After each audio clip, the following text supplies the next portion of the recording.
మీకొక పని చెప్తే చేస్తారా? మీకు వద్దు అనిపించినా, మీకు టైం లేదనిపించినా, మీరు టైర్డ్‌గా ఉన్నా కూడా సరే చేస్తాను అని చెప్పేస్తారా? అయితే ఈ వీడియో మీకోసమే. మీరెప్పుడైనా ఇలా ఫీలయ్యారా? ఆఫీస్‌లో బాస్ ఏదైనా అడిగితే లోపల వద్దు అనిపిస్తుంది. కానీ నోరు అవును అంటుంది. ఫ్రెండ్ ఏదైనా ఫేవర్ అడిగితే మీకు టైం లేకపోయినా రిజెక్ట్ చేయలేరు. ఫ్యామిలీ ఏదైనా ఎక్స్‌పెక్ట్ చేస్తే మీరు ఎగ్జాస్టెడ్‌గా ఉన్నా వాళ్ళని డిసప్పాయింట్ చేయడం భయంగా ఉంటుంది. రాత్రి పడుకున్నాక మీరనుకుంటారు, నేనెందుకలా చెప్పాను?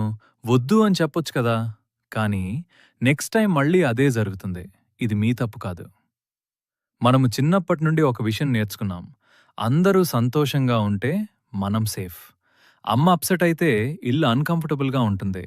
టీచర్ హ్యాపీగా ఉంటే మనం సేఫ్‌గా అనిపిస్తుంది. ఫ్రెండ్ సాటిస్ఫైడ్‌గా ఉంటే మనం రిజెక్ట్ అవ్వం. మన బ్రెయిన్ ఇదొక ప్యాటర్న్‌గా నేర్చుకుంది. పెద్దయ్యాక కూడా అదే ప్యాటర్న్ కొనసాగుతుంది.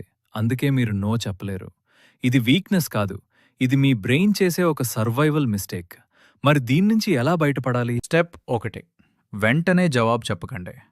ఎవరైనా ఏదైనా అడిగితే ఒక్క నిమిషం తర్వాత చెప్తాను అని చెప్పండి.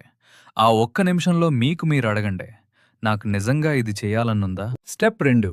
నోకి ఎక్స్‌ప్లనేషన్ అవసరం లేదు. మీరు లేదు అంటే రీజన్ చెప్పాలని అనిపిస్తుంది. అది కూడా పీపుల్ ప్లీజింగ్ హ్యాబిట్‌లో భాగమే.